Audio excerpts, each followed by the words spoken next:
Squid Game Season 3 ends not with triumph but with sacrifice, heartbreak, and a chilling glimpse into the game's terrifying global reach. After surviving impossible odds, alliances, betrayals, and unimaginable horrors, Song Gi-hun makes one final choice that defines the legacy of the series. The ending leaves us with powerful questions about morality, humanity, and whether the game can ever truly be stopped. Let's break down the entire finale, character by character, twist by twist, and theory by theory. Final round, a deadly dilemma. The final games of Squid Game Season 3 aren't just physical, they're psychological minefields that force contestants to choose between survival and morality. First comes hide and seek, a horrifying group-based bloodbath where players are split into knives, hunters, and keys, hiders. Betrayals run rampant. Gi-hun kills Dae-ho, player 388, during an emotionally charged confrontation after their rebellion fails. Hanju, player 20, sacrifices herself to save her friend Jun-ho, and the deeply tragic Yongse, player 007, is murdered by his own mother, Gung-ja, who then commits suicide. Meanwhile, Min-soo, player 125, gripped by hallucinations, stabs the shaman, player 044, to death. Next comes Jump Rope, played on a bridge suspended over a fatal drop while a massive swinging rope knocks players off. Jun-ho, player 22, gives birth during the game but later sacrifices herself due to a sprained ankle, ensuring her infant, now dubbed Baby 222, advances as an official contestant. Nam-gyu, player 124, falls to his death after being pushed by Min-soo in a fit of paranoia. Finally, the last round, Squid Game in the Sky, a vertical battle royale on giant platform shapes, circle, triangle, square, a violent aerial remake of the original Squid Game. Alliances collapse. Min-soo is killed by Myung-gi, player 333, and Myung-gi later dies in a fight with Gi-hun, falling from the platform. At the peak of the chaos, Gi-hun holds Baby 222 and chooses not to fight, saying, "We are not horses, we are humans." He walks off the ledge with the baby in his arms, sacrificing himself. His death, however, does not go in vain. It signals a change in tone, a rare moment of selflessness in a system designed to reward cruelty. The frontman's turning point. The mysterious frontman, Wang In-ho, is revealed in a shocking twist to have been player 001 all along, watching the games unfold from within. Prior to the finale, he confronts Gi-hun and reveals his identity, not as a stranger but as someone who's deeply embedded in the system, both as a former contestant and now its architect.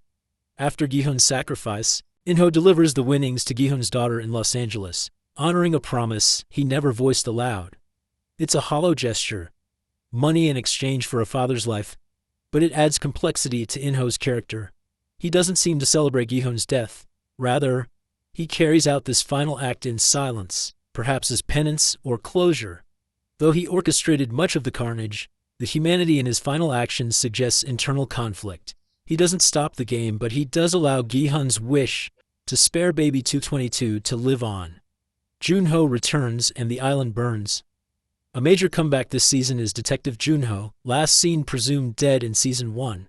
He has spent the last 2 seasons underground, chasing leads and tracking the facility. In the finale, he finally locates the island, arriving just moments after Gi-hun's death. Though he doesn't manage to halt the final games in time, his presence triggers a self-destruct protocol presumably initiated by In-ho. Explosions begin to rip through the island's infrastructure, hinting at its total destruction. Jun-ho never reunites with In-ho, and the confrontation the audience anticipated is denied. Instead, Jun-ho rescues Baby 222, now the youngest and only known victor of the Squid Game. He also retrieves the prize money and takes custody of the child, symbolizing both a second chance and a haunting burden. The destruction of the island offers visual closure, but the deeper rot behind the games, the global syndicate funding them, remains untouched. Who survives? A new beginning. With Gi-hun dead and the island gone, the survivors are few and significant. Baby 222, the child of Jun-ho, becomes the youngest Squid Game winner ever. Though too young to understand the world she's inherited, she now represents both a fresh start and the emotional cost of victory. Jun-ho, as her caretaker, steps into a new role, not as a detective, but as a protector of the only true innocent in the game's history. Guard 011 and player 246, 2 secondary characters, who escape during the chaos, tease the possibility of an internal rebellion within the game's ranks. Their fate is left unresolved, perhaps to be explored in future spin-offs. Gi-hun's daughter receives her father's winnings, but not her father. This bitter reward underscores the series' theme that even in victory, something vital is always lost. The character arcs end in ambiguity, but that ambiguity is deliberate. Squid Game has never promised justice, only consequences. The VIPs escape and the game goes global. As expected, the VIPs flee before the island's destruction, using a secret airlift protocol. Their escape is shown only briefly, but their survival means one thing: the games will continue. The season ends with a post-credits scene, a crowded train station in Los Angeles. A dachi game unfolds between a mysterious woman and an unsuspecting young man. After a victorious slap, she hands him a business card identical to the Korean version. She removes her sunglasses. It's Cate Blanchett. The casting of Blanchett hints at the games going international. There's also speculation that this sequence sets up a spin-off or American adaptation, with directors like David Fincher rumored to be involved. The franchise isn't ending, it's evolving. What was once a localized critique of South Korea's class struggle is now becoming a global allegory for systemic exploitation, greed, and the commodification of human life. Thematic breakdown 1. Humanity versus system. Gi-hun's death is the moral anchor of Season 3. By choosing not to play the final game, he exposes the game's lie that survival is worth more than compassion. His sacrifice proves that humanity can exist even in a system built to destroy it. 2. Corruption at every level. Despite the destruction of the island, the system persists. The VIPs survive, the network remains intact. Justice isn't served, it's postponed. In-ho, Jun-ho, and others live in the gray, trapped between conscience and survival.